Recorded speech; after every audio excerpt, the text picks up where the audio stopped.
Hello and welcome to Jam Cam YouTube channel. आप सभी बच्चों का जैम कैम यूट्यूब चैनल पे स्वागत किया जाता है।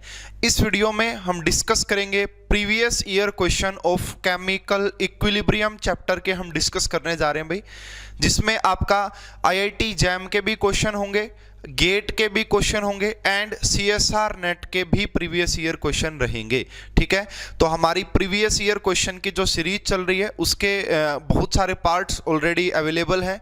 तो अगर आपने अभी तक वो पार्ट्स नहीं देखे हैं तो आपको प्लेलिस्ट मिल जाएगी, तो उस प्लेलिस्ट पे जाके उन सारी वीडियोस को आप देख सकते हैं। तो इस वीडियो में डिस्कस करेंगे PYQ of chemical equilibrium chapter. चलिए भाई, तो जैम कैम पे आप सभी बच्चों का एक बार फिर से स्वागत किया जाता है। इसमें हम डिस्कस करेंगे previous year question of chemical equilibrium. तो देखिए भाई, इसमें जो ईयर के रहेंगे 2021 से लेके आपका जैम का पेपर भी हो चुका है एंड गेट का पेपर भी हो चुका है। तो जैम 2010 से लेके और 2021 तक के सारे क्वेश्चन का सॉल्यूशन डिस्कस करेंगे। जो एग्जाम में यहाँ पे कवर हो रहे हैं, आईआईटी जैम के क्वेश्चन भी रहेंगे, गेट के क्वेश्चन भी रहेंगे एंड सीएसआर नेट के भी क्वेश्चन रहने वाले हैं। तो चलिए यहाँ पे आपको थोड़ा सा मैं बता देता हूँ। अगर आप कंप्लीट प्रिपरेशन करना चाहते हैं आईआईटी जैम 2022 और ऑल एमएससी एंट्रेंस जो होंगे आपके 2021 के, तो आप वीडियो के डिस्क्रिप्शन में आपको पढ़ रहे आईआईटी जैम केमिस्ट्री ऐप का लिंक मिल जाएगा और साथ के साथ आप इसे प्ले स्टोर से भी डाउनलोड कर सकते हैं। वहाँ पे कंप्लीट कोर्स अवेलेबल है, लाइव कोर्स वहाँ पे अवेलेबल है जैम 2022 के लिए। ठीक है, उसके बाद अगर आपको इस लेक्चर की पीडीएफ चाहिए तो आप जैम कैम 2020 टेलीग्राम चैनल पे मुझे फॉलो कर सकते हैं। एंड अगर आपको कोर्स के रिगार्डिंग पढ़ रहे ऐप पे अगर आप कोई कोर्स ज्वाइन करना चाहते हैं, उसके रिगार्डिंग अगर आपको कोई डाउट है तो आप इस नंबर पे कॉन्टैक्ट कर सकते हैं। तो चलिए शुरुआत करते हैं। आज हमारे सबसे पहला जो क्वेश्चन है यहाँ पे, तो वो है भाई आपका गेट 2021 का। ठीक है, तो ये जो क्वेश्चन आपको दिख रहा है ये गेट 2021 का है। आइए देखते हैं क्या इसमें पूछा गया था। पहले हम गेट के क्वेश्चन डिस्कस करेंगे, ठीक है ना, गेट के। तो इस क्वेश्चन की अगर बात की जाए, question number 4, the equilibrium constant of a reaction. आपको एक रिएक्शन गिवन है, ठीक है, 3NO गैस से कन्वर्ट हो रहा है N2O गैस में।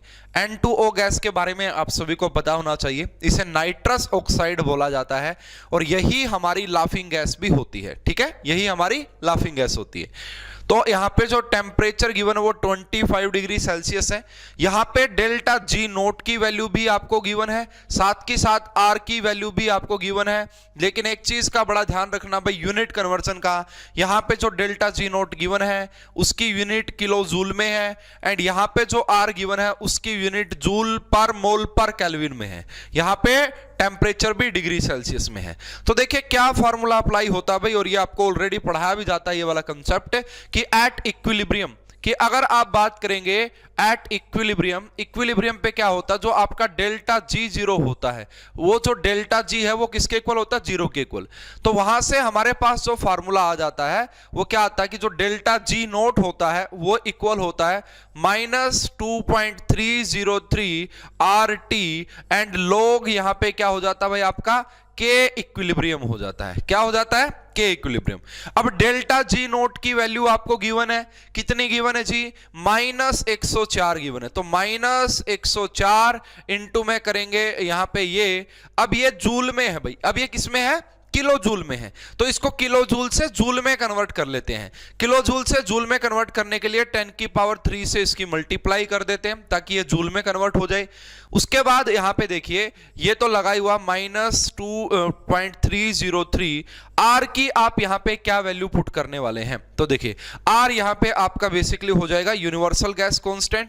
तो आर की वैल्यू आपको ऑलरेडी यहां क्वेश्चन में गिवन है, तो वही वैल्यू हम यहां पे पुट भी कर रहे होंगे। आर की वही वैल्यू हम यहां पे पुट भी कर रहे होंगे। तो क्या वैल्यू आ जाएगी जी आर की, तो यह आएगी आपका 8.314 इंटू में। अब टेम्परेचर देखिए, यहां पे आर की वैल्यू में जो टेम्परेचर वो केल्विन में है, बट यहां पे टेम्परेचर डिग्री सेल्सियस में है। तो इसको कन्वर्ट करेंगे केल्विन में। 25 डिग्री सेल्सियस को अगर आप कन्वर्ट करना चाहते हैं तो इसमें ऐड कर दीजिए 273.15 ऐड करोगे तो ये जो आपका आ जाएगा ये आएगा 298.15। ठीक है, तो ये आपका क्या आ जाता है टेम्परेचर।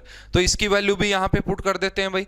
इसकी वैल्यू आपने पुट की 298.15 और इनटू में क्या रहने वाला है लॉग के इक्विलिब्रियम। ठीक है, अब जैसे ही आप पूरी कैलकुलेशन को सोल्व करेंगे तो देखिए यहां पे आपका लॉग के इक्विलिब्रियम की वैल्यू आ जाएगी। ठीक है, मान लो इनके आप इसको माइनस से माइनस कैंसिल हो जाएगा। ये सब आप जब सोल्व करेंगे तो फाइनली जो आपका इसमें के इक्विलिब्रियम आ जाएगा वो आपका इक्वल आएगा 1.8 इंटू में 10 की पावर 18। तो ये इस क्वेश्चन का करेक्ट आंसर होना था। तो इस क्वेश्चन का जो करेक्ट आंसर आएगा वो फर्स्ट आ जाएगा। एक सिंपल सा फॉर्मूला अप्लाई करना था। अगर इस फार्मूले का आपको पता था तो आप इस क्वेश्चन को बिल्कुल आराम से सोल्व कर सकते हैं। तो चलिए भाई, गेट 2021 में 2 क्वेश्चन पूछे गए थे केमिकल इक्विलिब्रियम से। पहला क्वेश्चन मैंने आपको बता दिया है। दूसरा क्वेश्चन देखिए ध्यान से, यहां पे क्या कहा गया भाई, अच्छा क्वेश्चन है ये। ठीक है, तो आपसे बोला है द रिएक्शन, ये भी गेट 2021 का है। आपको बोला एक रिएक्शन है CO गैस कार्बन मोनोऑक्साइड, इसकी रिएक्शन करवाई गई है Cl2 गैस के साथ। यहां से आपको मिला है COCl2 गैस जिसे फोस्जीन भी बोलते हैं, काफी पॉइजनस नेचर की गैस होती है। ठीक है, अब क्या बोला, at 500 degree Celsius the initial pressure of 0.7 bar of CO, कि CO का इनिशियल प्रेशर 0.7 बार है, Cl2 का जो गिवन है वो 1 बार गिवन है, is allowed to reach equilibrium. Equilibrium होगा, एस्टेब्लिश होगा वहां पे। अब आपसे बोला the partial pressure of COCl2 gas at equilibrium is this 0.15 bar, then equilibrium constant of this reaction. आपको इक्विलिब्रियम कांस्टेंट निकालना है। तो देखिए भाई बड़ा आसान सा होता है इक्विलिब्रियम का, ये बहुत इजी क्वेश्चन है। अगर मैं बात करूं यहाँ पे अपनी CO गैस है, अगर इसकी रिएक्शन करवाएं हम Cl2 गैस के साथ तो इससे आपको क्या मिल जाएगा भाई, यहाँ पे COCl2 गैस मिलेगा। अगर इनिशियली बात करें कि T इज इक्वल टू 0 पे इसका इनिशियल प्रेशर कितना गिवन है भाई CO का, तो ये है 0.7। अगर बात करें Cl2 का कितना गिवन है तो ये है आपका 1। अगर यहां पे बात करें ये कितना हो जाएगा, 0 हो जाएगा। ठीक है, अब अगर बात करें कि T is equal to T equilibrium, T is equal to T equilibrium पे क्या है, यहां पे 0.7 था, उसमें से कुछ प्रेशर कम हो गया होगा। इनिशियल जो प्रेशर होता है, रिएक्शन जब स्टार्ट होगी तो प्रेशर डिक्रीज करेगा। सेम यहां पे भी, यहां पे जो 1 था माइनस क्या हो जाएगा, P हो जाएगा, एंड यहां पे कोई P प्रेशर बनेगा।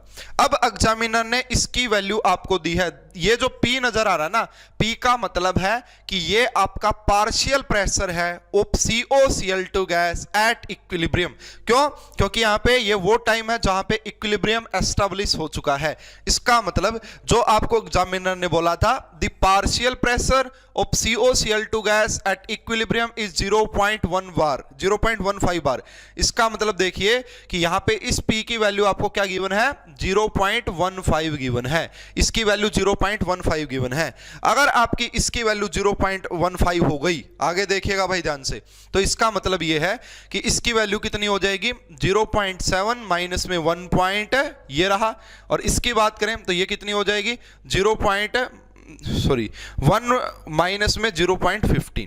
तो अब हमें इक्विलिब्रियम कांस्टेंट निकालना, Kp निकालना है। तो Kp कैसे निकाल सकते हैं भाई, देखिएगा इसको थोड़ा सा और ऊपर कर देते हैं कि Kp कैसे निकलेगा। तो Kp के लिए क्या करेंगे यहां पे कि partial pressure of COCl2 gas, नीचे क्या करेंगे, partial pressure of CO gas, into में क्या करेंगे, partial pressure of Cl2 gas. अब ये कितना गिवन है भाई आपका, ये आपका गिवन है 0.15। नीचे कितना आ जाएगा, जब आप इसमें से ये माइनस करोगे तो ये 0.55 आएगा, एंड ये आपका 0.85 आएगा। तो ये आ जाएगा भाई 0.55 और इनटू में मल्टीप्लाई करेंगे 0.85 से। और जब आप इसकी कैलकुलेशन सोल्व कर रहे होंगे तो इस क्वेश्चन का जो करेक्ट आंसर आएगा वो आएगा 0.32। ठीक है, इस क्वेश्चन का जो करेक्ट आंसर आना था वो आना था आपका 0.32। तो ये इस क्वेश्चन का भाई सही आंसर आना था, जो मैंने आपको काफी अच्छे से समझा दिया है। सॉरी भाई, ठीक है ना। तो मेरे हिसाब से आपको इस क्वेश्चन में अब कोई भी प्रॉब्लम नहीं रही होगी कि ये क्वेश्चन हम कैसे सोल्व कर सकते हैं। ठीक है, 0.32। तो ये दो क्वेश्चन आपका पूछे गए थे गेट 2021 में। चलिए भाई नेक्स्ट क्वेश्चन। यस, देखिए ये गेट 2020 में कोई क्वेश्चन नहीं देखने को मिला केमिकल इक्विलिब्रियम से, है ना। आयनिक के अलग से डिस्कस करेंगे, फेज के अलग से डिस्कस करेंगे, अब सिर्फ केमिकल। इस क्वेश्चन को देखिए, ये गेट 2019 का क्वेश्चन है, 48 नंबर क्वेश्चन। सारे क्वेश्चन ऑफिशियल क्वेश्चन पेपर से लिए गए हैं। तो देखिए यहां पे कंसीडर द फॉलोइंग इक्विलिब्रियम। इस इक्विलिब्रियम को कंसीडर करके आपसे बोला कि at 298 Kelvin the standard molar Gibbs energy of formation, Gibbs energies of formation आपको गिवन है। Delta G formation SO2 gas के लिए एंड SO3 गैस के लिए ये और ये गिवन है। अब आपको निकालनी है the value of equilibrium constant Kp at this temperature. Is यहां पे कुछ आपकी डिजिट आएगी और उसकी मल्टीप्लाई में 10 की पावर 10 होगा। तो अब यही बताना कि यहां पे क्या होगा। सबसे पहले तो देखिए भाई, हम यहां पे क्या निकालेंगे, हमें डेल्टा जी निकालना पड़ेगा, है ना। डेल्टा जी निकालना पड़ेगा फाइनली। अब यहां पे अगर देखा जाए आपको डेल्टा जी किसका गिवन है, फॉर्मेशन।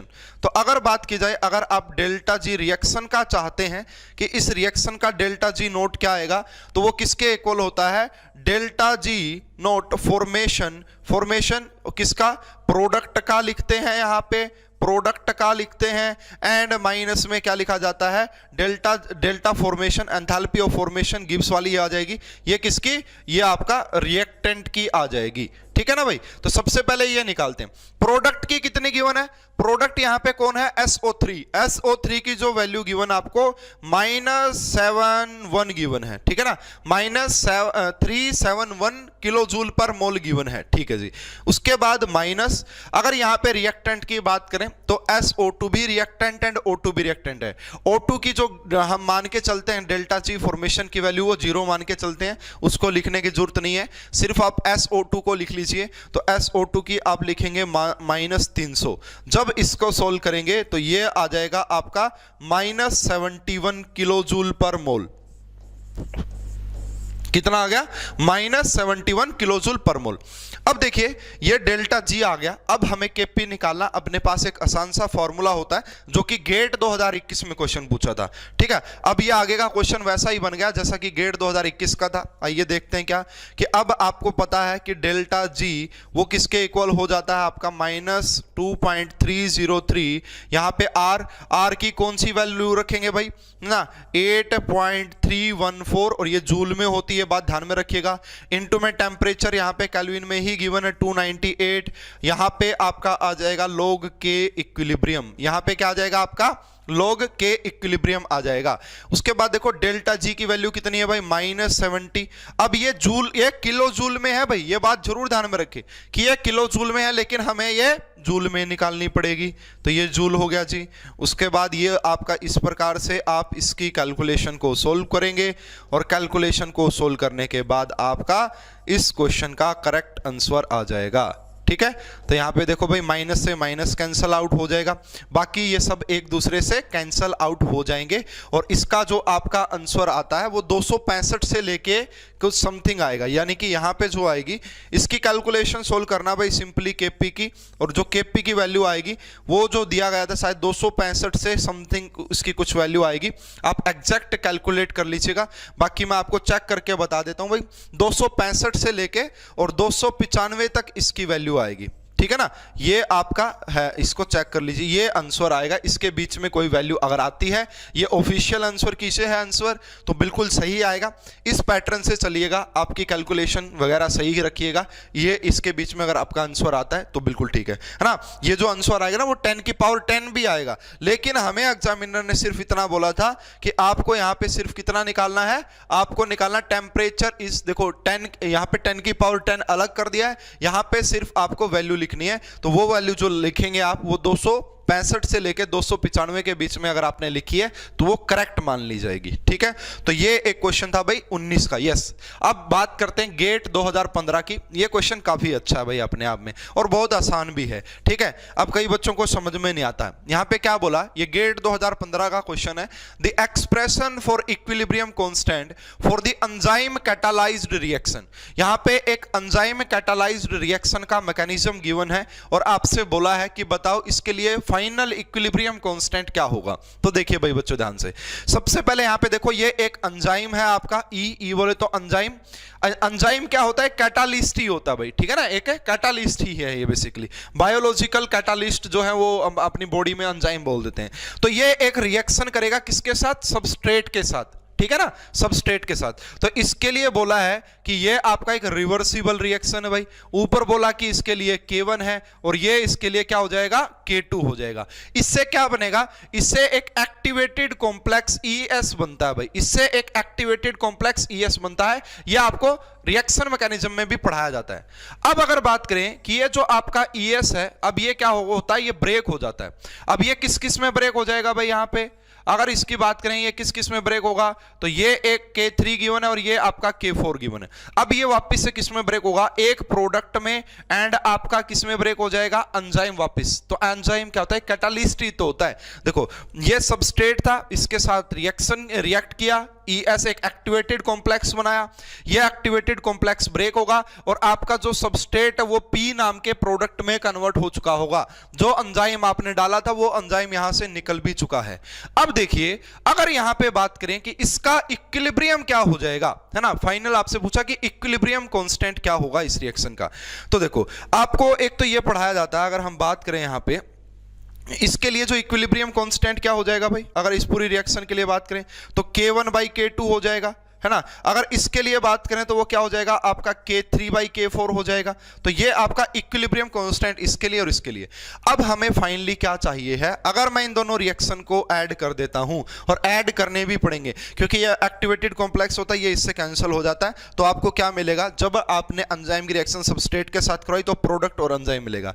और जब भी ये इक्विलिब्रियम कांस्टेंट की प्रॉपर्टी होती है, जब भी आप किसी दो रिएक्शन को मल्टीप्लाई करते हैं तो उनके जो इक्विलिब्रियम कांस्टेंट होते हैं, जब भी आप किन्हीं दो रिएक्शन को ऐड करते हैं तो उनके जो इक्विलिब्रियम कांस्टेंट होते हैं वो एक दूसरे के साथ मल्टीप्लाई हो जाते हैं। तो आपको बस सीधा क्या कर देना है, अगर आपको चाहिए कि K इक्विलिब्रियम क्या होगा फाइनली, तो इनकी मल्टीप्लाई कर दीजिए। तो K1/K2 इंटू में क्या हो जाएगा आपका K3/K4। ये इस क्वेश्चन का करेक्ट आंसर आ जाएगा। K1 इंटू में K3, यहां पे हो जाएगा K2 इंटू में आपका K4। ऐसा जो ऑप्शन आपको नजर आ रहा है वो आपका है ऑप्शन नंबर 1। वो क्या नजर आ रहा है आपको, ऑप्शन नंबर 1। तो इस क्वेश्चन का जो करेक्ट आंसर होगा वो हो जाएगा 1। ठीक है, 1। अब हम बात करते हैं भाई नेक्स्ट आगे। देखिए भाई इस क्वेश्चन को भी थोड़ा सा ध्यान से देखिएगा, कुछ कई जगह इसका आंसर रॉन्ग भी दिया हुआ है। क्वेश्चन नंबर 2 है, ये गेट 2014 का क्वेश्चन है। देखिए अगर बात करें यहाँ पे, कंसीडर एक रिएक्शन गिवन है, ए की रिएक्शन बी के साथ करवाई है जिससे कि आपको सी मिला है। अब आपको बोला the unit of thermodynamic equilibrium constant, the unit of thermodynamic equilibrium constant आपको बताना कि वो क्या होगी। तो देखिए भाई इसका जो करेक्ट आंसर आएगा वो आएगा डी, कि जो थर्मोडायनेमिक इक्विलिब्रियम कांस्टेंट होता है उसकी कोई भी यूनिट नहीं होती, वो एक डायमेंशनल लेस क्वांटिटी होती है ना। अगर यहां पे आपसे पूछा होता कि इसके लिए बताओ कि unit of equilibrium constant Kc, है ना, Kc की यूनिट अगर आपसे कहता है यहां पे, या सिंपल इक्विलिब्रियम कांस्टेंट कहता, तो हम निकाल सकते थे। तो कैसे निकालते हैं भाई, अगर आपको कभी भी यूनिट ऑफ Kc चाहिए हो, यूनिट ऑफ Kc चाहिए हो, तो वो होती है भाई आपका मोल पर लीटर की power delta n. Delta n क्या होता है ना, डेल्टा एन होता है जो प्रोडक्ट के मोल होते हैं माइनस में जो रिएक्टेंट के मोल होते हैं उनका जो डिफरेंस होता है वही। अगर आपको कभी भी Kp की चाहिए हो तो वो हो जाती है भाई आपका, है ना, वो क्या हो जाती है, Atm की पावर डेल्टा Ng, Atm की पावर डेल्टा Ng। अब यहां पे डेल्टा Ng क्यों लिखा है, क्योंकि यहां पे गैसियस मतलब मतलब क्या कि अगर Kp आया है तो वहां पे कम से कम एक गैस तो मिलेगी। तो डेल्टा Ng का मतलब होता है आपका number of moles of product जो कि गैसियस फेज में है माइनस में number of moles of reactant जो कि गैसियस फेज में है। अगर यहाँ पे आपसे यूनिट ऑफ Kc पूछता तो क्या आंसर आ जाता? अगर आप इसके लिए डेल्टा N निकालेंगे तो वो क्या आ जाएगा भाई? देखो प्रोडक्ट आपको 1 नजर आ रहा है, माइनस में रिएक्टेंट 2 नजर आ रहे हैं यानी कि -1। अगर यहां से यहां पे -1 पुट करें तो फिर क्या आ जाती है? मोल पर मोल आ जाती है और पर लीटर आ जाती, ठीक है ना, पर मोल लीटर आ जाती। इसकी पावर अगर -1 करोगे, इसकी पावर अगर -1 करोगे तो क्या हो जाता? पर मोल हो जाता और लीटर हो जाता। फिर आपका जो इसका आंसर आ जाता वो बी आ जाता। बट यहां पे ये बात ध्यान में रखिएगा, इस क्वेश्चन का करेक्ट आंसर डी आएगा। Thermodynamic equilibrium constant is unitless quantity, उसकी कोई यूनिट नहीं होती, वो डायमेंशनल लेस क्वांटिटी होती है। ये आपको काफी डिटेल में पढ़ाया भी जाता है, ठीक है ना। तो इस क्वेश्चन का करेक्ट आंसर डी, ध्यान से समझिएगा।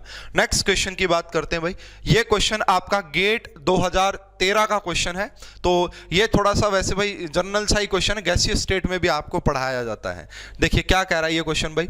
यहां पे बोला ए 2 लीटर वेजल, एक 2 लीटर का हमारे पास कोई वेजल है, कंटेनर है, containing 2 gram of H2 gas, यानी कि H2 गैस कितनी है भाई? उसके पास 2 ग्राम है, ठीक है जी, 2 ग्राम है ना। At 27 degree Celsius is connected with 2 litre vessel containing CO2। एक तो ये था भाई, और दूसरा हमारे पास कौन सा था? ऐसा वेजल था जिसके पास CO2 कितना गिवन था? 1, ये इतने वाला गिवन था, ठीक है, ये वाला गिवन था भाई। अब आपसे बोला assuming ideal behaviour of H2 and CO2, आपको निकालना है partial pressure of H2 at equilibrium, कि कितना होगा बार में ही निकालना। देखो भाई ये बात समझो कि पार्शियल प्रेशर का जो फार्मूला होता है ना आपका, पार्शियल प्रेशर है ना, ये Dalton's law of partial pressure ने भी बताया था, ये हम 2-3 जगह और भी यूज करते हैं भाई आपका, है ना। तो ये बेसिकली क्या होता है, जो आपका टोटल प्रेशर होता है, ठीक है, टोटल प्रेशर जो होता है अगर उसकी मल्टीप्लाई कर दें, जिसका भी मान लो अगर आपको यहां पे A का पार्शियल प्रेशर चाहिए तो टोटल प्रेशर इनटू में मोल फ्रैक्शन ऑफ A, इस तरीके से हम इस चीज को निकालते हैं भाई, इस तरीके से इस चीज को हम निकालते हैं। अब देखो भाई हमें पार्शियल प्रेशर H2 का चाहिए इक्विलिब्रियम पे, तो PT सबसे पहले तो PT निकालना पड़ेगा। PT निकालेंगे, कहां से निकालेंगे अभी बताते हैं, and mole fraction of A निकालना पड़ेगा। तो देखो अगर सबसे पहले मोल निकाल लेते हैं भाई, गिवन वेट कितना है 2 और मोलार वेट भी कितना हो जाएगा 2, यानी कि यहां पे H2 के मोल कितने आ गए 1। अगर यहां पे बात करें 176 को डिवाइड करेंगे 44 से, और जैसे ही डिवाइड करोगे यह आपका आ जाएगा 4, ये मोल्स आए हैं, है ना। ये क्या है भाई आपका, यहां पे हमने मोल्स निकाले हैं। अब मुझे अगर मोल फ्रैक्शन निकालना हो, मैं चाहता हूं कि मोल फ्रैक्शन ऑफ H2, तो वो कितना आ जाएगा, जिसके भी मोल फ्रैक्शन निकालना उसके मोल ऊपर और नीचे टोटल मोल कितने हो जाएंगे 5।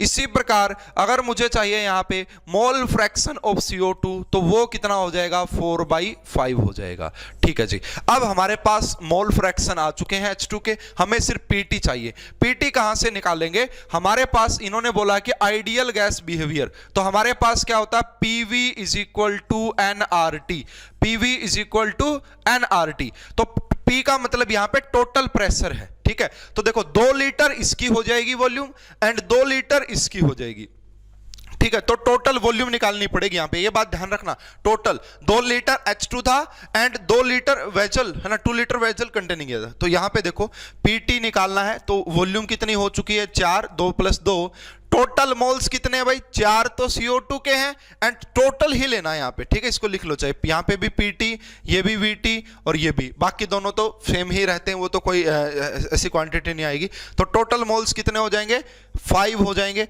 R की वैल्यू यहाँ पे लेंगे आपका कौन सा, क्योंकि एनर्जी रिलेटेड टर्म्स नहीं है, तो 0.021, है ना, ये लेंगे। R की वैल्यू क्या लेंगे 0.0821 वाली लेंगे, इसको शॉर्ट फॉर्म में 1/12 भी लिखते हैं। टेम्परेचर यहाँ पे आपको गिवन है कितना 27 डिग्री सेल्सियस, तो ये लगभग आपका 300 बन जाएगा भाई, कितना बन जाएगा 300 बन जाएगा। अगर इसको सोल्व करें तो ये कितना जाएगा भाई 12 पे हो जाएगा क्या, ये पूरा कैंसिल आउट, कोई बात नहीं। एक बार इसको 6 बना लेते हैं, इसको 150 बना लेते हैं, इसको 3 बना, इसको 3 तो नहीं बनेगा ना, ये 2 बन जाएगा 3 पे, और ये आपका 50 बन जाएगा, ठीक है। और ये आपका 25 आ जाएगा भाई, तो ये शायद 25 से कैंसिल आउट हो जाएगा पूरा, तो 25 और ये जो टोटल प्रेशर आ जाएगा वो 125/4 आ जाएगा भाई। कितना आ जाएगा? 125/4। अगर कहीं पे कैलकुलेशन मिस्टेक हो गई होगी तो वो आपको ही करेक्ट करनी पड़ेगी, बाकी मैं मेरी तरफ से पूरी कोशिश कर रहा हूं। अब हमें यहां पे चाहिए कि पार्शियल प्रेशर ऑफ H2, तो वो किसके इक्वल आ जाएगा? टोटल प्रेशर कितना निकाला है?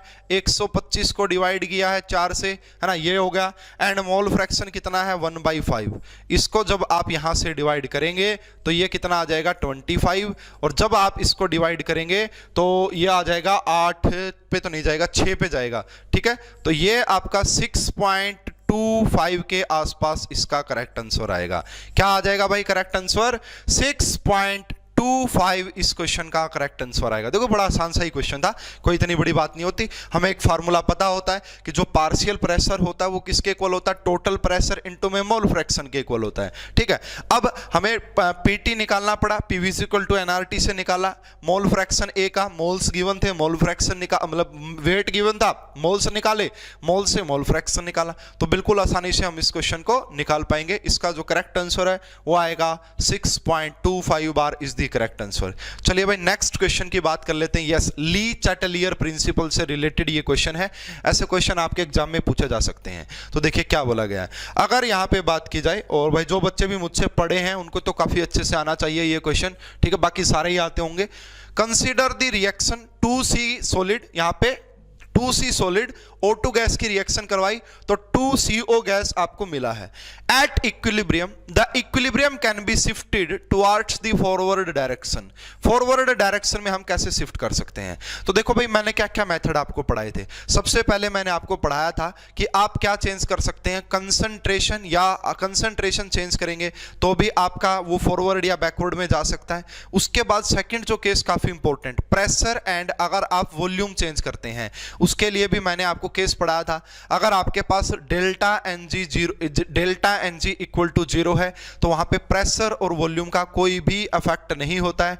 बट अगर आपका, मैंने याद करो हैबर प्रोसेस पढ़ाया था आपको, है ना, याद होना चाहिए आपको। मैंने कहा था अगर आपका delta n g less than 0 है उसके लिए ट्रिक पढ़ते हैं HPLV। क्या पढ़ते हैं? HPLV। और ना याद रहे ना, ये याद रख लेना, हैबर प्रोसेस के लिए ट्रिक होती है HPLV।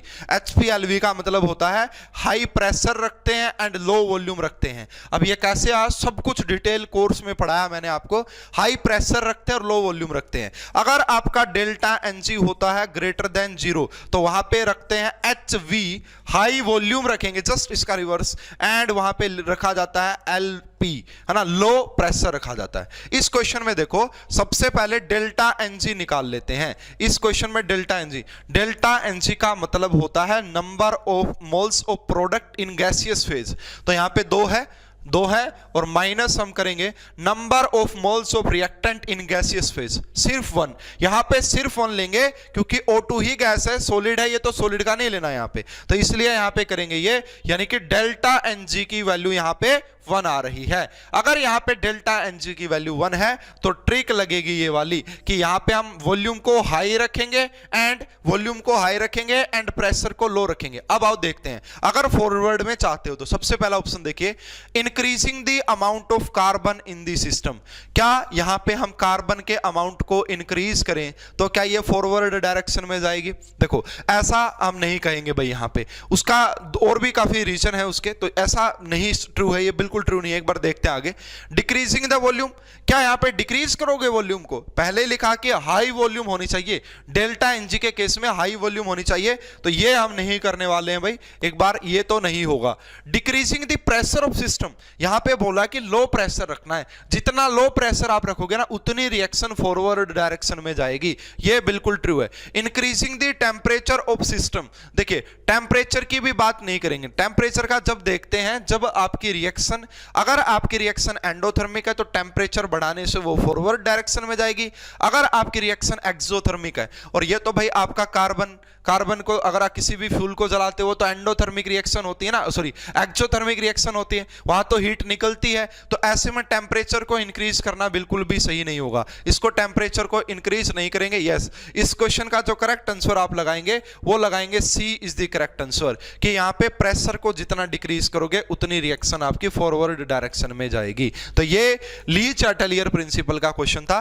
टीफर में भी एक ऐसा क्वेश्चन आया था, वो भी मैंने आपको सोल्व करवाया था क्लास के दौरान।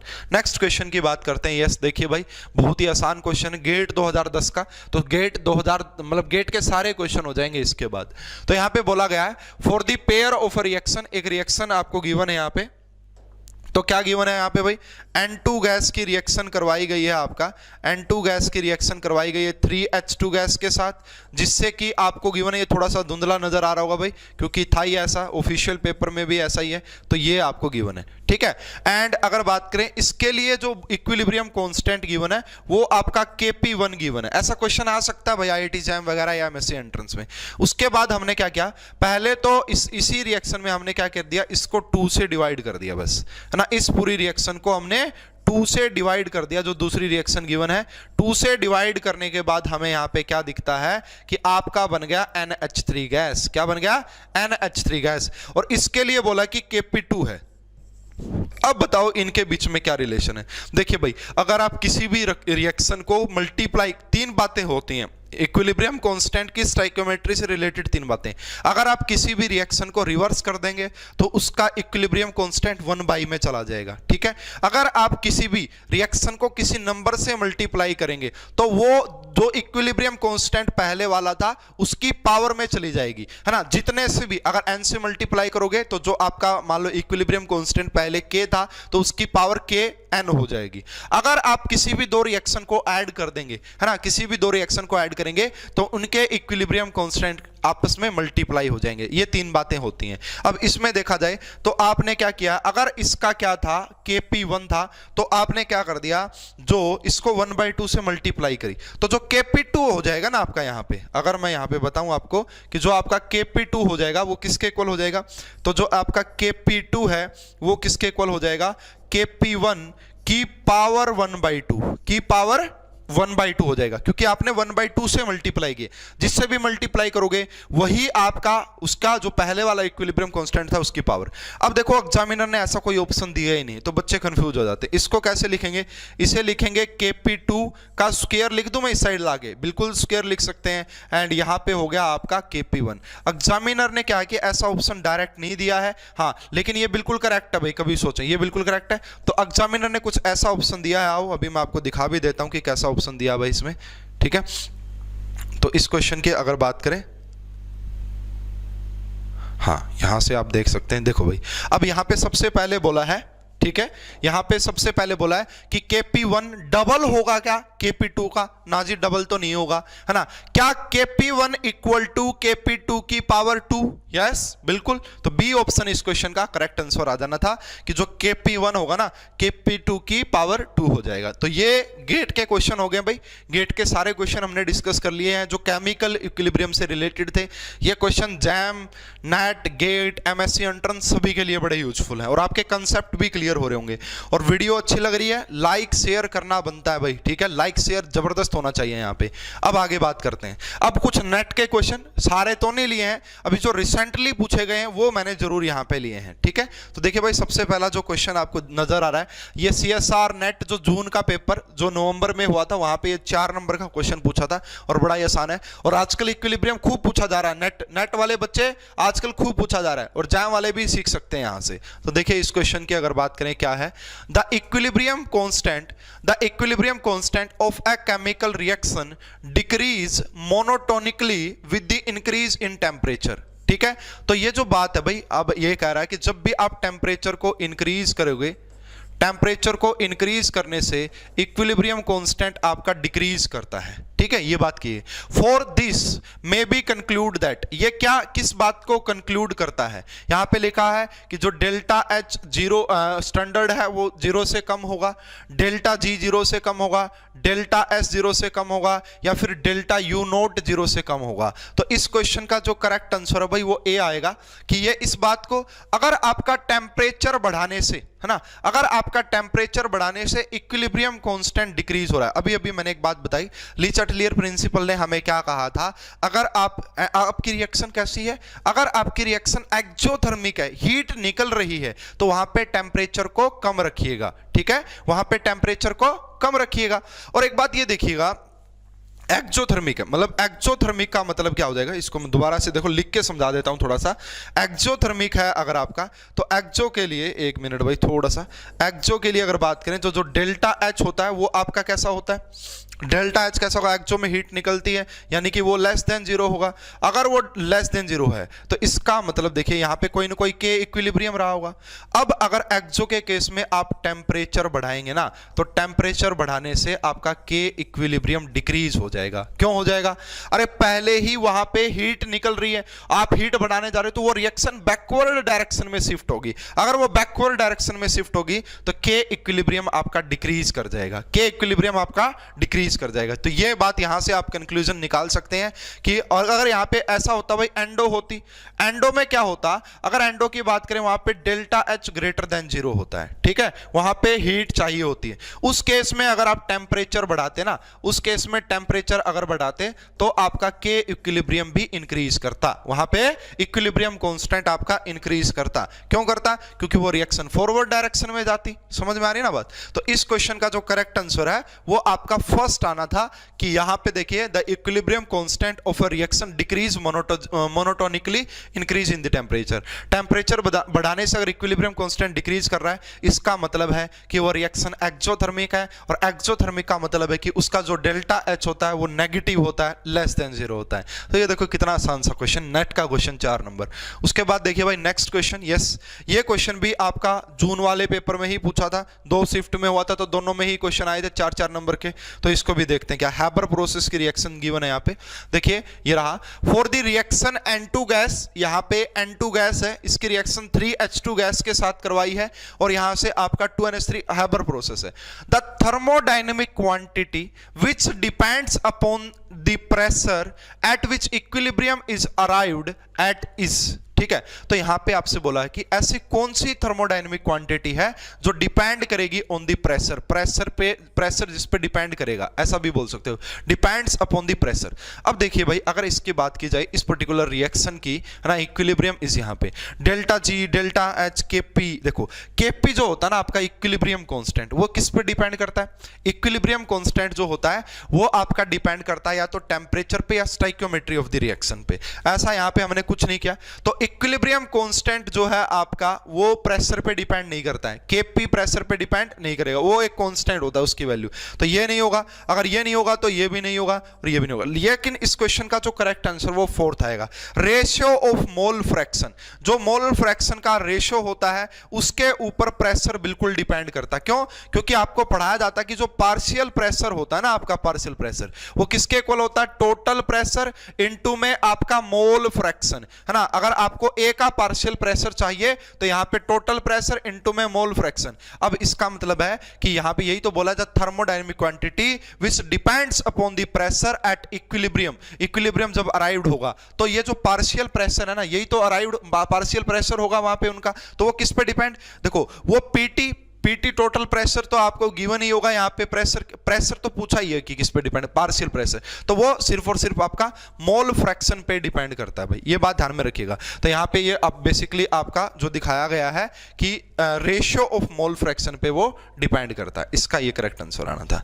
नेक्स्ट क्वेश्चन देखिएगा भाई, यस ये क्वेश्चन बड़ा अच्छा क्वेश्चन है भाई, और बहुत अच्छा क्वेश्चन है, अच्छे कंसेप्ट हैं इस क्वेश्चन के, और बहुत आसान भी है, ऐसे क्वेश्चन को करवाने में बड़ा मजा भी आता है। CSR नेट दिसंबर 2019 का ये क्वेश्चन है। तो देखिए क्या कहा गया, बहुत आसान क्वेश्चन, 4 नंबर के क्वेश्चन आ रहे हैं भाई आजकल केमिकल इक्विलिब्रियम के, सारे तो मैंने नहीं लिए हैं लेकिन रिसेंटली जो आए वो जरूर लिए हैं CSR नेट के।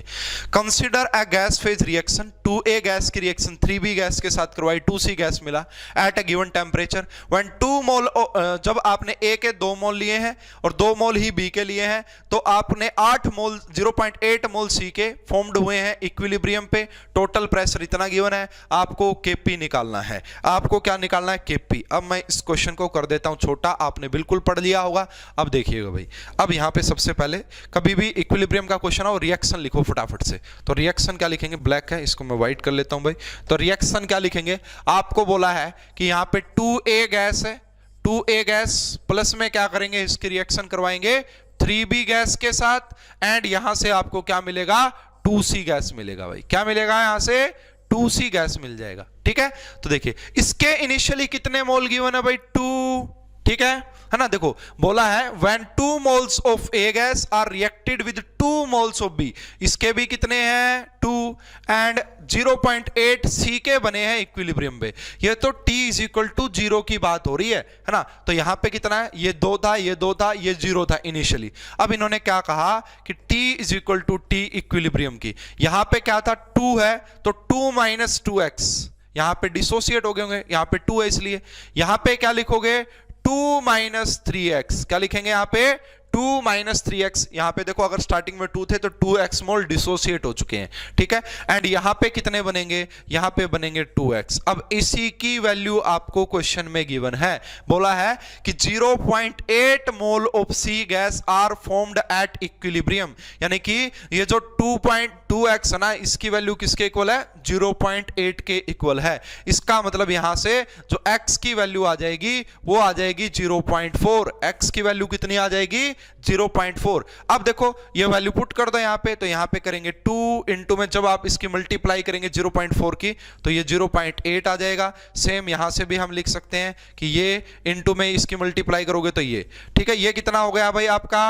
1.2, ये कितना हो जाएगा 0.8, ये कितना हो जाएगा 0.8। ये क्या आए हैं, ये क्या है, ये है moles of A B C at equilibrium, ये मोल्स आए हैं। हमें केपी चाहिए, केपी का फार्मूला क्या होता है भाई, देखो केपी का फार्मूला, इस रिएक्शन का जो डेल्टा एनजी देखो सबसे पहले, है ना, इस रिएक्शन का डेल्टा एनजी देखो, डेल्टा एनजी क्या आएगा, देखो प्रोडक्ट के गैसेस में कितने मोल्स हैं 2, माइनस में कितने हो जाएंगे 2 प्लस 3, यानी कि यहां पे जो डेल्टा एनजी है ना वो -3 है, ये बात भी ध्यान रखनी है।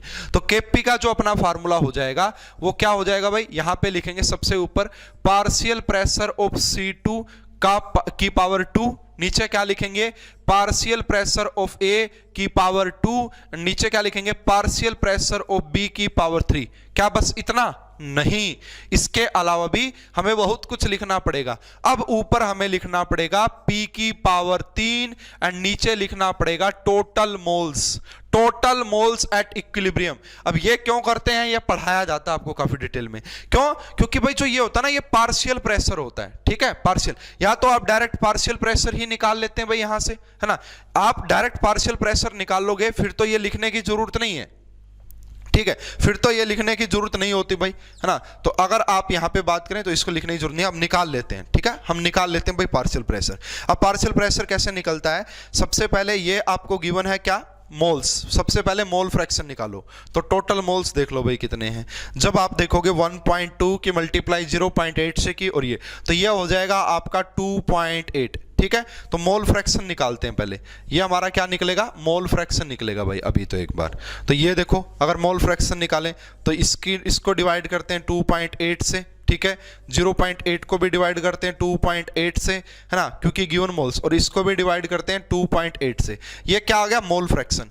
अगर मोल फ्रैक्शन की मल्टीप्लाई टोटल प्रेशर से कर दें तो क्या सभी के पार्शियल प्रेशर आ जाएंगे, यस। टोटल प्रेशर आपको एग्जामिनर ने कितना दिया भाई, टोटल प्रेशर आपको एग्जामिनर ने 2 बार दिया है, देखो यहां पे लिखा हुआ टोटल प्रेशर 2, तो इसकी भी मल्टीप्लाई 2 से, सॉरी,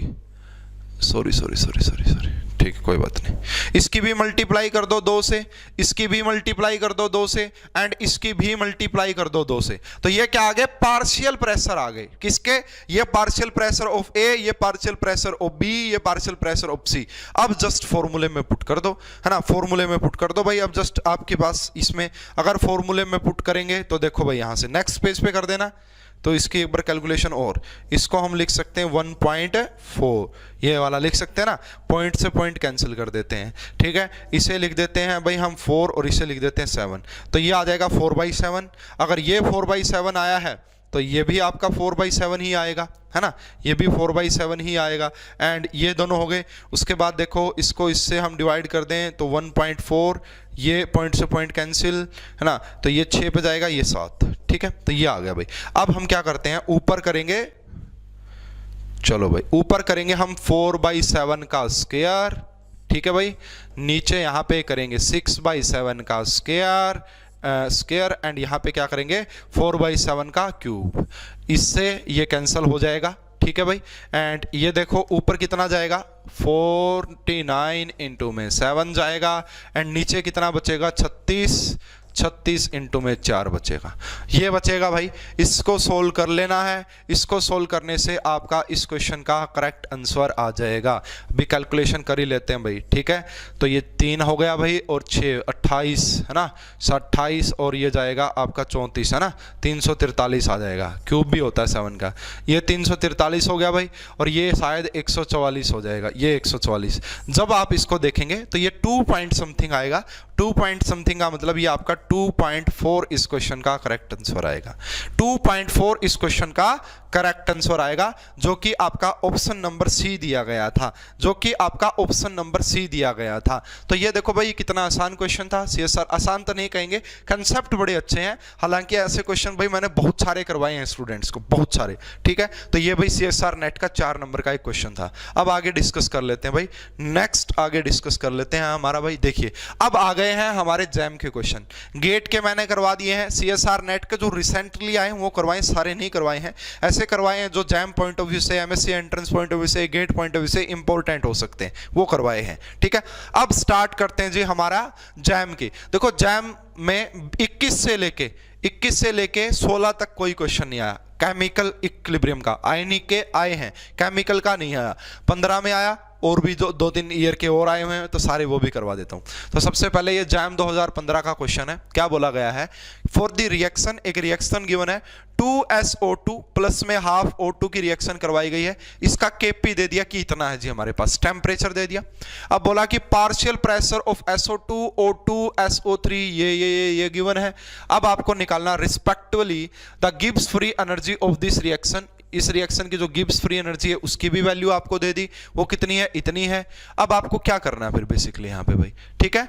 रिस्पेक्टली क्या होगा भाई, the equilibrium constant this, the partial pressure this, respectively आपको गिब्स फ्री एनर्जी निकालनी है भाई। क्या निकालनी है, गिब्स फ्री एनर्जी निकालनी है। अब देखिए भाई कैसे इस क्वेश्चन को डील किया जाएगा, तो इसको थोड़ा सा ध्यान से समझना हमें पड़ेगा। तो सबसे पहले रिएक्शन लिखते हैं। तो रिएक्शन ऐसे लिखेंगे 2SO2 की रिएक्शन करवाएंगे O2 गैस के साथ, जिससे कि आपको यहां पे मिलेगा 2SO3 गैस मिलेगा। अब इसके लिए Kp गिवन है भाई, इसके लिए the equilibrium constant Kp is given और यहां पे पार्शियल प्रेशर भी आपको गिवन है। देन आपको यहां पे निकालनी है गिब्स फ्री एनर्जी रिएक्शन की।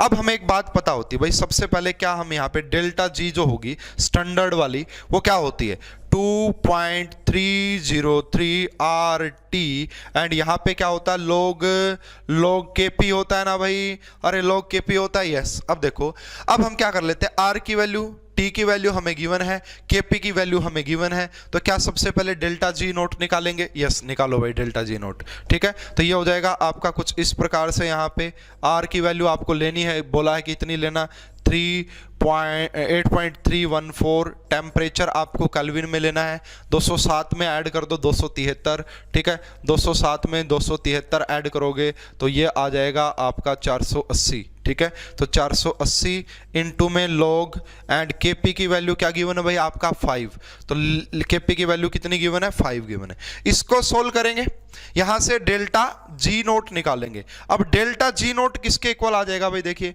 हमें पता है कि जो हमारा डेल्टा जी होता है ना, हमारा जो डेल्टा जी वो किसके इक्वल होता है, डेल्टा जी नोट प्लस में ये वाली टर्म आ जाती है RT एंड इनटू में यहाँ पे क्या आता है log Q। क्या बोले तो रिएक्शन क्वेश्चन आता है भाई, क्या बोले तो रिएक्शन क्वेश्चन। डेल्टा जी मैंने आपको बताया कि कहां से निकालोगे, देखो डेल्टा जी यहां से निकल जाएगा, ठीक है जी, नो इश्यू, कोई प्रॉब्लम नहीं। और एक बात ध्यान में रखना कि यहाँ पे जो डेल्टा जी निकलेगा ना वो जूल में निकलेगा, है ना, क्योंकि R की वैल्यू जो यूज की है वो अपने जूल वाली यूज की है, तो डेल्टा जी जूल में निकलेगा। और एग्जामिनर ने किलो जूल में आंसर पूछा है, ठीक है। तो पहले अगर इसको किस में कन्वर्ट कर लिए, चलो एक बार जूल में चलते रहना, ठीक है, जूल में चलते रहना, लास्ट में निकाल देंगे। यहां से ये वैल्यू जूल में गिवन है, ठीक है। R ये वाली वैल्यू, R की वैल्यू पता है, टेम्परेचर पता है। अब ये कहां से निकलेगा जी, Q कहां से निकलेगा, तो Q कहां से निकलेगा भाई, रिएक्शन क्वोशिएंट। रिएक्शन क्वोशिएंट कैसे निकलता है, यहाँ पे पार्शियल प्रेशर ऑफ, यहाँ पे निकलेगा पार्शियल प्रेशर ऑफ SO2 का जो पार्शियल प्रेशर है उसकी पावर 2 करेंगे एंड नीचे जब आप यहाँ पे कर रहे होंगे तो कितना आ जाएगा आपका ये SO3 है क्या? सॉरी भाई, एक मिनट मैं आराम से देख लेता हूँ। SO3 एंड यहाँ पे SO2, ठीक है। तो यहाँ पे आप करेंगे, यहाँ पे आप क्या करेंगे, यहाँ पे आप करेंगे partial pressure of SO3 and ये नीचे आ जाएगा SO2 का एंड इनटू में क्या हो जाएगा यहाँ पे O2 का। ये सब वैल्यू आपको गिवन है, ये सब वैल्यू आपको गिवन है जी, ठीक है। ये सब वैल्यू यहाँ पे पुट कर देंगे, T की वैल्यू पता, R की वैल्यू पता, डेल्टा G नोट की वैल्यू पता, और हमें ये निकालनी है। और जब आप निकालेंगे तो इसकी वैल्यू आएगी भाई आपका, है ना, इसकी वैल्यू -18 पॉइंट समथिंग आएगी, ठीक है भाई। ये बात ध्यान में रखिएगा कि यहाँ पे जो डेल्टा G है वो -18.57 ना आए किलो जूल में, ठीक है ना, किलो जूल में ये निकल इतनी आएगी। आप एक बार इसको वेरीफाई कर लीजिएगा भाई, इतनी ही आएगी, कैलकुलेशन करके देख लीजिएगा, इस तरीके से निकलेगा। एक बार और बता देता हूँ, सबसे पहले हमने क्या किया है, ये वाली वैल्यू सारी, सबसे पहले डेल्टा G नोट निकाला, उसके बाद थर्मोडायनेमिक्स से हमें इस बात का पता होता है, यहाँ पे क्या क्यों लिखा, रिएक्शन क्वेश्चन कैसे निकलेगा, इस तरीके से बाकी सब का डेल्टा G निकालेंगे, ये आ जाएगा। ये इस क्वेश्चन का करेक्ट आंसर आना था। देखो भाई, यस, बहुत बेहतरीन क्वेश्चन है, जबरदस्त वाला कंफ्यूज किया गया भाई, ठीक है, जबरदस्त वाला कंफ्यूजन इसमें बनता है, ठीक है। जब मैं बच्चों को करवा रहा था तो मुझे भी लगा ये क्वेश्चन रॉन्ग है, लेकिन एक दूसरा नजरिया भी है इस क्वेश्चन को देखने के लिए। आप दूसरे तरीके से सोचोगे तो करेक्ट निकलेगा, ठीक है। पहले मुझे भी लगता था कि ये तो क्वेश्चन ही गलत है, लेकिन इसको थोड़ा सा ध्यान से सोचना है इस क्वेश्चन को, ठीक है। ये क्वेश्चन, इसका जो करेक्ट आंसर वो सी आएगा। कैसे, देखिए, for the equilibrium N2 plus में 3H2 gives 2NH3, the equilibrium constant Kp को आप कैसे लिखेंगे? देखो भाई, एक तो बहुत सारे बच्चे ऐसे ही लिखते हैं इसको कि जो Kp हो जाएगा वो क्या हो जाएगा भाई, वो हो जाएगा partial pressure of ammonia, partial pressure of ammonia की पावर 2, ठीक है जी। उसके बाद क्या लिखेंगे, partial pressure of N2 and partial pressure of H2 की पावर 3, है ना। ऐसे Kp हमें बताया जाता है कि ऐसे ही होगा ये, ठीक है। लेकिन आप इसको ध्यान से देखो, ऐसा कोई ऑप्शन आपको नजर नहीं आ रहा है। यहाँ पे देखो, यहाँ पे PNH3 ये ऑप्शन नजर नहीं आ रहा है, यहाँ पे हाइड्रोजन नहीं दिख रहा, तो ये नहीं होगा, ठीक है। अब यहाँ पे देखो, कुछ कुछ ऐसा जो फीलिंग आ रही है ना वो यहाँ से आ रही है, बट यहाँ पे चलो अगर ये इतना होता ना तो हम कह देते ठीक है जी, तो कह देते ठीक है, बट यहाँ पे जो Kp है उसकी मल्टीप्लाई 3 की पावर 3 से कर दी है। अब ऐसा क्यों कर दिया, है ना, इसलिए ये गलत हो गया, इसलिए ये गलत हो गया। अगर यहाँ पे 3 की पावर 3 नहीं होता तो ये करेक्ट आंसर था। अब यहाँ पे देखना ये आंसर हमारा कैसे लगाया होगा, तो थोड़ा सा समझना पड़ेगा, ये भी नहीं होगा भाई। देखिए, अब हम क्या लिखते हैं, कोई भी जो रिएक्शन होती है उसे किस तरीके से लिखा जाता है। यहाँ पे आपसे बोला है कि N2 प्लस में आपका 3H2 एंड ये आपका हो जाएगा 2NH3 गैस, ठीक है ना, ऐसे ही तो लिखते हैं ना, कुछ लिखा तो गैस मानते हैं उसको। तो T = 0 पे अगर मैं बात करूं कि इसका अगर प्रेशर P है ना, N2 का अगर प्रेशर P है तो इसका भी P, कई बार ऐसे मानते नहीं हम, ऐसा ही तो मानते हैं।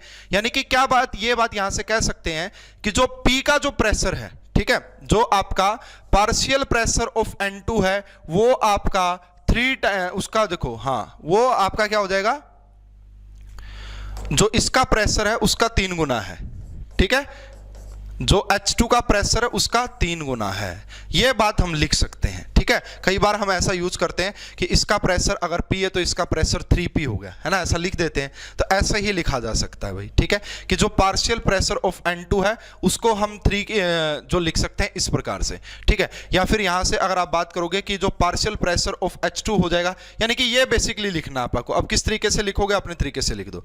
अब ऊपर तो हमने क्या ही रखा, PNH3 का स्क्वायर ही रखा। अब यहां पे क्या लिखेंगे, PN2 की जगह PN2 लिख दिया। अब PH2 की जगह क्या लिख सकते हैं, PH2 की जगह लिख सकते हैं कि PN2/3 का क्यूब, P, है ना, लिख सकते हैं ना ऐसा कि PN2/3 का क्यूब, कहां से, यहां से लिख सकते हैं, यहां से लिख सकते हैं, ठीक है जी। वैसे मतलब ये थोड़ा सा मैं बता रहा हूँ हाइपोथेटिकल क्वेश्चन है ये, क्योंकि ये आंसर हो नहीं सकता इस तरीके से। यही आंसर दिया भी गया था, इसलिए मैं आपको बता रहा हूँ। जब आप ऐसा लिखेंगे तो ये क्या हो जाएगा भाई, देखो ये 3 की पावर 3 जो है वो नीचे है, ये ऊपर, अगर हम इसकी मल्टीप्लाई करेंगे तो ये ऊपर चला जाएगा भाई, ठीक है ना। तो अगर इसकी मल्टीप्लाई करेंगे तो ये आपका ऊपर जाएगा या फिर नहीं जाएगा, ठीक है भाई। तो ये हमें यहाँ पे देखना पड़ेगा। ये फिर से मैं रॉन्ग ही कर रहा हूँ भाई, दोबारा से देखते हैं इसको कि आपका जो यहाँ पे P प्रेशर है तो ये 3P हो जाएगा, ऐसा लिखेंगे क्या, या ऐसा लिख सकते हैं कि जो P का प्रेशर आएगा वो इसके 3 टाइम्स आएगा, चलो भाई इसको एक बार ध्यान से देखना ही पड़ेगा हमें, इसकी जगह लिख लो चाहे। एक मिनट, ठीक है। तो यहां से अगर देखेंगे तो ये Kp ऊपर आ जाएगा Pn की पावर और Pn2, और ये n की पावर 3 ऊपर जाएगा भाई, 3 की पावर 3 ऊपर आ जाएगा, ठीक है ना। समझ में आ रहा है क्या भाई आप सभी को? तो इसको अगर लिखें PnH3 का पावर ट्वाइस, अब ये हो जाएगी यहाँ 3 की पावर 3 माइनस में थी, ये प्लस की हो जाएगी, इनटू में PnH2, यहाँ पे Pn2 का क्यूब करेंगे। अब इसको नीचे की तरफ लिखना चाहिए था, ठीक है ना भाई, इसको नीचे की तरफ लिखना चाहिए, तो इस हिसाब से भी ये आंसर नहीं आ रहा है। हालांकि इसका आंसर सी दिया गया था भाई, आप एक बार ध्यान से चेक कर लेना, हो सकता है कि मुझसे कहीं पे थोड़ी बहुत मिस्टेक हो रही हो, ठीक है। 3n2 लिख सकते हैं, 3n2 लिखोगे तो ये मल्टीप्लाई में हो जाएगा। अच्छा, फिर इसको ऐसे लिख लो भाई, देखो इसको ऐसे ना लिख के इसको कैसे लिख लो कि ऐसे लिखना पड़ेगा कि जो आपका ये हो जाएगा ना, ये 3 टाइम्स हो जाएगा Pn2। इसका मतलब ये है यहाँ पे, इसको आप कुछ ऐसे लिखेंगे कि जो पार्शियल प्रेशर ऑफ H2 है, जो पार्शियल प्रेशर ऑफ H2 है वो आपका 3 टाइम्स है पार्शियल प्रेशर ऑफ N2। ऐसे लिखना भाई, ठीक है ना, ऐसे लिखना। ऐसे जब आप लिखोगे, क्योंकि देखो इसको भी P लिखते हैं और इसको भी P लिखते हैं, ठीक है। तो यहाँ पे जो P आ जाएगा ना, P वो किसके इक्वल आ जाएगा आपका, जो यहाँ पे H2 का जो आ जाएगा वो किसके इक्वल आ जाएगा, 3 टाइम्स हो जाएगा, ठीक है। अरे सही है, यही तो आएगा ना, यही तो आएगा। अगर इसका P है तो इसका कितना हो जाएगा, इसका 3 टाइम्स हो जाएगा, जो इसका है, और जो PH2 का आएगा वो 3 टाइम्स हो जाएगा। अब अगर ऐसा लिखोगे तो यहाँ पे लिखना पड़ेगा 3Pn2, इसका करना पड़ेगा क्यूब, है ना, ये ऊपर नहीं जाएगा। इस प्रकार से आपका इस क्वेश्चन का करेक्ट आंसर सी, ठीक है। तो इसका सी दिया गया था भाई, इसको ध्यान से देख लेना, थोड़ा सा कंफ्यूजिंग ही है, बी तो नहीं होगा जिस हिसाब से मैंने बताया। हाँ, अगर सिर्फ इतना होता तो हम भी लिख देते हैं। अब इसको इस तरीके से लिखा जा सकता है, सी इस क्वेश्चन का करेक्ट आंसर आना चाहिए, ठीक है भाई। नेक्स्ट क्वेश्चन की बात कर लेते हैं भाई। जो नेक्स्ट क्वेश्चन है वो है आपका जैम 2012 का, तो ये भी बड़ा आसान सा क्वेश्चन है भाई। आइए देखते हैं क्या कहता है ये question. For a reaction equilibrium पे गिवन है 2NO2 इसके साथ गया Kp when NO2O is 30% dissociated and total pressure यहाँ पे आपको 2 बार गिवन है ना। तो यहाँ पे रिएक्शन क्या गिवन है भाई, ये देखो N2O4 गैस है ये, और ये आपका किसमें, आपका इक्विलिब्रियम के साथ है, किसके, 2NO2 गैस के साथ, ठीक है। अब यहाँ पे अल्फा की वैल्यू गिवन है, अल्फा बोले तो कितना डिसोसिएशन हुआ इसका, 30%। कितना डिसोसिएशन हुआ इसका, 30%। देखो अगर मैं बात करूं t इज इक्वल टू 0 पे, अगर इनिशियली आपका P था, ठीक है ना, अगर इनिशियली आपका P प्रेशर था और यहां पे तो 0 था, अब यहां पे t is equal to T equilibrium पे कितना हो गया भाई डिसोसिएशन, इसका कितना डिसोसिएशन हुआ है। देखो यहां पे हम क्या लिखते हैं, P माइनस में P नोट लिखते हैं, क्या लिखते हैं, P माइनस में P नोट लिख देते हैं, ठीक है। और यहां पे कितना हो जाएगा, 2P नोट हो जाएगा। तो डिग्री ऑफ डिसोसिएशन का मतलब क्या होता है, यहाँ पे ना अल्फा की वैल्यू कितनी आ गई भाई, 0.3 आ जाएगी। कितनी आ जाएगी, 0.3। यहाँ पे आपको सिर्फ प्रेशर गिवन है, तो यहाँ पे प्रेशर क्यों मानो भाई, मोल मान लो, ठीक है। मोल मानोगे तो आसानी से सोल्व हो जाएगा कि इसके इनिशियली A मोल थे, इसके 0 थे, अब यहाँ से A minus x mole dissociate हो गए और यहाँ पे आपका 2x मोल बन गए, ठीक है ना। अब अगर देखा जाए कि ये जो अल्फा की वैल्यू कितनी गिवन है भाई, देखो अल्फा का मतलब क्या होता है, आपका इनिशियल जो मोल कितने डिसोसिएट हुए हैं और स्टार्टिंग में आपने कितने मोल दिए थे, ठीक है। तो वही हमारा क्या होता है यहाँ पे, वही हमारा क्या होता है अल्फा। तो अगर बात की जाए यहाँ पे x किसके इक्वल हो जाएगा, a अल्फा के इक्वल हो जाएगा। तो यहां से हम इसको क्या भी लिख सकते हैं, a माइनस a अल्फा। तो यहाँ पे आप x की जगह क्या लिख सकते हैं, 0.3, क्या लिख सकते हैं, 0.3a, ठीक है। यहां पे आप x की जगह क्या लिख सकते हैं, a अल्फा, a हो गया, और अल्फा की वैल्यू कितनी है, 0.3 गिवन है। 0.3 कहां से आया, 30% है, 30% का मतलब होता है 0.3, ठीक है। तो देखो अगर इनिशियली a थे तो उसमें से x डिसोसिएट हो गया, और x की वैल्यू कहां से निकाली, अल्फा जो होता है डिसोसिएटेड मोल्स बाई में इनिशियल मोल्स। तो यहां से x की वैल्यू a अल्फा आ गई, अल्फा की वैल्यू पता a। तो यहां से अगर देखा जाए इस क्वेश्चन को, है ना, हमें Kp निकालना है ना, अगर यहां से देखा जाए तो ये कितना हो जाएगा आपका, 0.7 A हो जाएगा, एंड ये कितना हो जाएगा भाई आपका 0.6 A हो जाएगा आपका, ठीक है। यहाँ पे जो डेल्टा एन जी की वैल्यू है वो कितनी गिवन है भाई, 1 गिवन है, डेल्टा एन जी यहाँ पे 2 है, यहाँ पे 1 है, ठीक है। अब ये तो मोल्स है, ये तो मोल्स है, हमें क्या चाहिए, टोटल मोल्स देखोगे तो कितने हो जाएंगे, वो हो जाएंगे 1.3 A, है ना, दोनों को ऐड कर दो। अब मोल फ्रैक्शन निकालेंगे, है ना, ये अगर मोल फ्रैक्शन निकालेंगे तो इसको भी डिवाइड कर देंगे एंड इसको भी डिवाइड कर देंगे, और अब इसकी मल्टीप्लाई किससे, पार्शियल प्रेशर चाहिए ना, केपी के लिए तो पार्शियल प्रेशर चाहिए, इसकी मल्टीप्लाई किससे कर देंगे भाई, देखना इसकी मल्टीप्लाई टोटल प्रेशर यहाँ पे गिवन है 2 बार, टोटल प्रेशर कितना आपका यहाँ पे 2, तो इसकी भी 2 से मल्टीप्लाई एंड इसकी भी 2 से मल्टीप्लाई, इससे ए से ए कैंसिल, इससे ए से ए कैंसिल। अब आपको सिंपली केपी निकालना था, तो इसका केपी क्या हो जाएगा भाई, देखिएगा केपी हो जाएगा पार्शियल प्रेशर ऑफ NO2 की पावर 2 एंड नीचे क्या हो जाएगा, partial pressure of N2O4, partial pressure of N2O4। अब देखो अगर बात करें इसकी वैल्यू कितनी गिवन है जी, इसकी वैल्यू कितनी गिवन है 6 बाई, है ना, 0 से पॉइंट कैंसिल, 6/13 का स्क्वायर, और डिवाइड में कितना आ जाएगा 7/13, ठीक है। तो देखो इसको सोल्व करते हैं यहाँ से, तो ये 36 और नीचे आ जाएगा 13, इंटू में आ जाएगा 13, ऊपर चला जाएगा 1 13 और 7, एक से एक कैंसिल हो जाएगा, एंड इसको सोल्व कर लेना भाई आपका फिर, ठीक है। इसको सोल्व करेंगे तो आपका इस क्वेश्चन का करेक्ट आंसर आ जाएगा, इसको सोल्व करने से आपका इस क्वेश्चन का करेक्ट आंसर आ जाएगा। बाकी भाई देख लेना, बाकी मेरे हिसाब से तो मैंने बिल्कुल सही किया है, ये सारा मिस्टेक की इसमें कोई गुंजाइश लगती नहीं है, ठीक है ना। तो यस बिल्कुल यही आना चाहिए भाई। तो यहाँ पे आपका केपी क्या आ जाएगा 36 बाई में दिस, इसको सोल्व कर लीजिएगा, कैलकुलेशन आपका करेक्ट आंसर आ जाएगा। तो यहाँ पे भाई इसको चेक करो, ठीक है ना, सी पिछला वाला क्वेश्चन सी था, चलो इसका जो आंसर है भाई गड़बड़ी हो रही है फिर तो कहीं ना कहीं पे, कहाँ पे गड़बड़ी हो रही है इसके अंदर, मुझे तो ऐसा कुछ दिखाई दे नहीं रहा है कि गड़बड़ी की गुंजाइश हो। टोटल आपका सही निकला है ना 6, 0.6, ठीक है। इसकी मल्टीप्लाई करेंगे आप तो कितना आ जाएगा,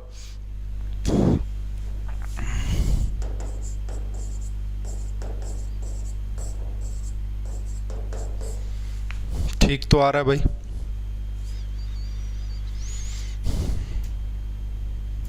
हम्म 36 ऊपर हो गया, 13 ऊपर चला गया, यही आना चाहिए भाई, ठीक है ना। एक बार इसको क्रॉस चेक जरूर कर लीजिएगा कि इसका करेक्ट आंसर क्या आएगा, बाकी मुझे तो यही लग रहा है कि इतना ही आना चाहिए।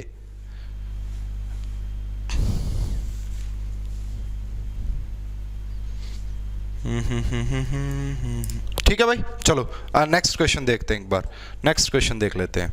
अब देखिए भाई ये आपका लास्ट क्वेश्चन है जैम 2010 का, एक सिंपल सा फार्मूला होता है, उस फार्मूले से इसको सोल्व करते हैं। फार्मूला क्या होता है भाई आपका, log k इक्विलिब्रियम 2 बाई में k इक्विलिब्रियम 2 होता है भाई, ये जो इक्विलिब्रियम है दूसरा, एंड ये जो होता है k इक्विलिब्रियम फर्स्ट, और इसका जो फार्मूला होता है ऊपर डेल्टा h होता है, यहाँ पे होता है 2.303, यहाँ पे होता है r, यहाँ पे लिखते हैं 1/t1 और यहाँ पे लिखते हैं 1/t2, ठीक है। ये वाला फार्मूला होता जी। देखिए पढ़ते हैं ध्यान से क्वेश्चन, ऐसा क्वेश्चन आपसे पूछा जा सकता है एग्जाम में। Equilibrium constant of a reaction doubles at the temperature increase from 300 kelvin से 600 केल्विन। जब आपने टेम्परेचर को 300 से ना 600 कर दिया ना, डबल कर दिया, तो आपका इक्विलिब्रियम कांस्टेंट भी डबल हो गया। तो बताओ calculate the standard reaction enthalpy assuming that constant temperature, this R की वैल्यू दे दी, log की वैल्यू दे दी, क्या रह गया, कुछ नहीं रहा। देखो अब इक्विलिब्रियम कांस्टेंट अगर पहले 1 था तो दूसरा 2 हो जाएगा, अगर पहला 2 था तो दूसरा 4 हो जाएगा, रेशो तो 2 ही आएगा। इसका मतलब यहां पे लिखेंगे log, ये ऊपर हो जाएगा 2, ये हो जाएगा 1, ठीक है।